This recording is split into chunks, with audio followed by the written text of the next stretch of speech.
बिस्मिल्लाहिर्रहमानिर्रहीम। अस्सलाम वालेकुम स्टूडेंट्स, आज हम 10th की केमिस्ट्री का चैप्टर नंबर 9 का टॉपिक पढ़ेंगे, reversible reactions and dynamic equilibrium. Friends, इस टॉपिक को हमने दो पार्ट्स में डिवाइड किया था। रिवर्सिबल रिएक्शन हमने पहले लेक्चर में पढ़ लिया था। आज हम डिस्कस करेंगे डायनामिक इक्विलिब्रियम वाले पार्ट को। डायनामिक इक्विलिब्रियम में स्टूडेंट्स, अब हम ये इक्विलिब्रियम का वर्ड जब पढ़ते हैं ना, तो हमारे माइंड में जो पहला वर्ड आता है वो है बैलेंस, तवाज़न का। बैलेंस जो है उसको ऑब्टेन करने के, हासिल करने के कई तरीके हो सकते हैं, लेकिन यहाँ पर हम बैलेंस के दो तरीके जो हैं उनके बारे में पढ़ेंगे।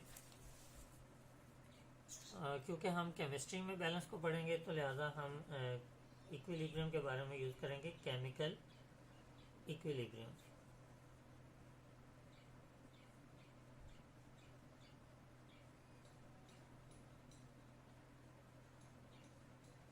स्टूडेंट्स, हमारे सिलेबस में केमिकल इक्विलिब्रियम जो है उसकी दो टाइप्स बताई गई हैं। दो तरह से इक्विलिब्रियम अटेन किया जा रहा है।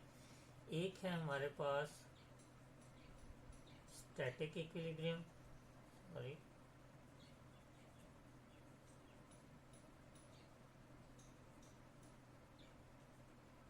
और दूसरी टाइप है हमारे पास केमिकल इक्विलिब्रियम की डायनामिक इक्विलिब्रियम।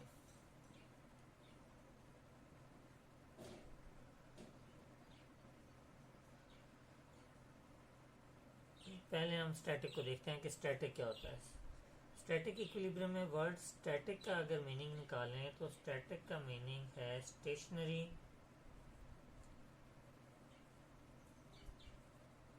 और एट रेस्ट, या हम इसको आप कह लें रुका हुआ या साकिन भी कह सकते हैं।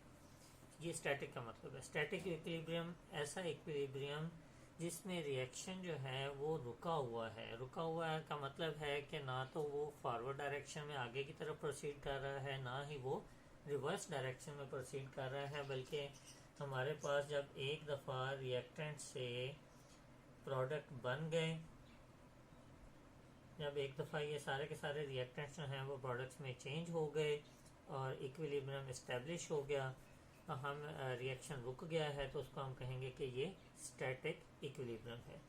ये मोस्टली जो है वो फिज़िकल फिनोमेनाज में होता है। फिज़िकल फिनोमेना मीन्स कि हमारे पास ये एक आप कह लें कि बॉक्स है या कोई बिल्डिंग है जो खड़ी है, तो ये अपनी जगह पे इसी तरह स्टैंडिंग रहती है क्योंकि इसके ऊपर लगने वाली तमाम फोर्सेस जो हैं वो बैलेंस हो जाती हैं। इक्वल फोर्सेस लग रही होती हैं तमाम साइड से, तो जिसकी वजह से अपनी जगह पे स्टैटिक रहती है। अगर किसी एक तरफ से फोर्स ज़्यादा लगेगी तो ये बिल्डिंग जो है ये नीचे गिर जाएगी, तो इसको हम कहते हैं कि ये स्टैटिक इक्विलिब्रियम है। When reaction ceases to proceed, it is called static equilibrium। जब रिएक्शन आगे बढ़ना रुक जाता है कि जितने रिएक्टेंट्स में प्रोडक्ट्स में चेंज होना था वो हो गए हैं, मजीद रिएक्टेंट प्रोडक्ट्स में चेंज नहीं हो रहे, तो हम कहेंगे कि ये स्टैटिक इक्विलिब्रियम अचीव हो गया है। दूसरी तरफ हमारे पास है डायनामिक इक्विलिब्रियम। इसमें जो वर्ड डायनामिक है इसका मतलब होता है मूविंग, कि चल रहा है, रिएक्शन रुका नहीं है बल्कि मूव कर रहा है। अब मूव कहाँ को मूव कर रहा है, तो इसकी एग्जांपल हम रिवर्सिबल रिएक्शन से लेते हैं डायनामिक इक्विलिब्रियम की, कि H2 + I2 reversible reaction to HI। Movement क्या हो रही है इक्विलिब्रियम की, कि रिएक्टेंट्स जो हैं वो प्रोडक्ट्स में चेंज हो रहे हैं, प्रोडक्ट्स जो हैं वो रिएक्टेंट्स में चेंज हो रहे हैं। डायनामिक इक्विलिब्रियम की अगर हम डेफिनेशन देखें तो हम कहते हैं कि ऐसा द इक्विलिब्रियम या the stage eight which rate of forward reaction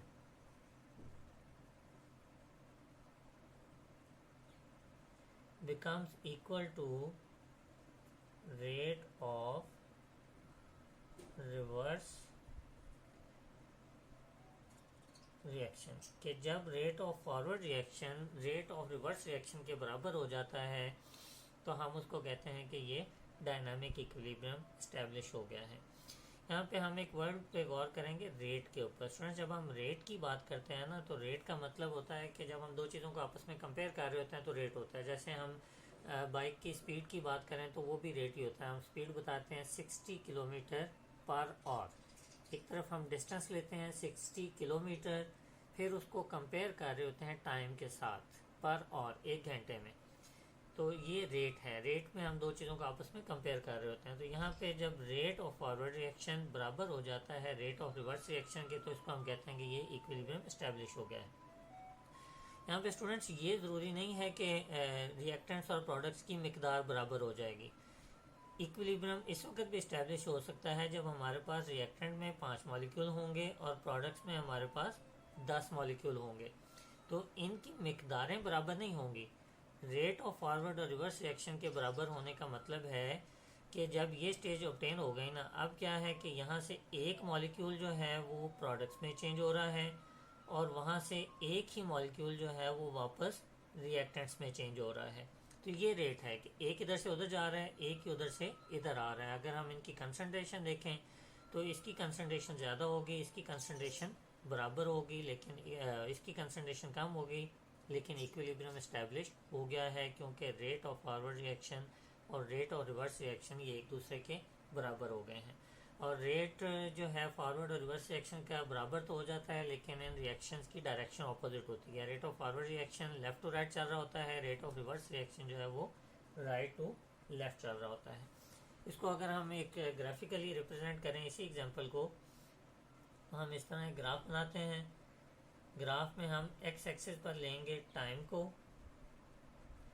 और वाई एक्सिस पर हम लेंगे रिएक्शन रेट को। यहाँ पे ऊपर से हम शुरू करेंगे rate of forward reaction RF, rate of forward reaction. शुरू में रेट ऑफ फॉरवर्ड रिएक्शन ज़्यादा होता है क्योंकि शुरू में हमारे पास मिक्सचर में सिर्फ रिएक्टेंट्स ही होते हैं, प्रोडक्ट्स तो शुरू में होते नहीं हैं हमारे पास, वो फॉरवर्ड रिएक्शन ही चल रहा होता है, रिवर्स रिएक्शन नहीं होता। लेकिन with the passage of time forward reaction Aahista Aahista कम होना शुरू हो जाता है। क्यों कम होना शुरू हो जाता है कि हमारे पास रिएक्टेंट्स की मिकदार भी कम होना शुरू हो जाती है क्योंकि रिएक्टेंट्स प्रोडक्ट्स में चेंज हो चुके होते हैं।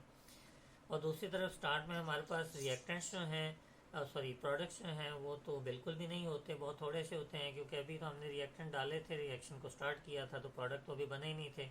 लेकिन जब प्रोडक्ट बनना शुरू होते हैं तो रेट ऑफ रिवर्स रिएक्शन भी स्टार्ट हो जाता है। शुरू में रेट ऑफ रिवर्स रिएक्शन बहुत स्लो होता है, बहुत थोड़ा होता है, लेकिन with the passage of time rate of reverse reaction बढ़ना शुरू हो जाता है। और एक टाइम आता है कि जब रेट ऑफ फॉरवर्ड रिएक्शन और रेट ऑफ रिवर्स रिएक्शन जो है वो एक दूसरे के बराबर हो जाते हैं, तो इस स्टेज को हम कहते हैं डायनामिक इक्विलिब्रियम। तो डायनामिक इक्विलिब्रियम की डेफिनेशन क्या है? When reaction does not stop, the rate of forward reaction becomes equal to the rate of reverse reaction but in opposite direction is called dynamic equilibrium। के rate बराबर हो जाएगा लेकिन direction opposite होगी, forward left to right चलेगा और reverse reaction right to left चलेगा। तो स्टूडेंट्स इसके साथ हमारा ये टॉपिक जो है कंप्लीट हो गया। रिवर्सिबल रिएक्शन हमने पिछले लेक्चर में पढ़ा, आज हमने डायनामिक इक्विलिब्रियम भी पढ़ लिया है। नेक्स्ट लेक्चर में हम कैरेक्टरिस्टिक्स पढ़ेंगे, मैक्रोस्कोपिक कैरेक्टरिस्टिक पढ़ेंगे, ये फॉरवर्ड रिएक्शन की और रिवर्स रिएक्शन की।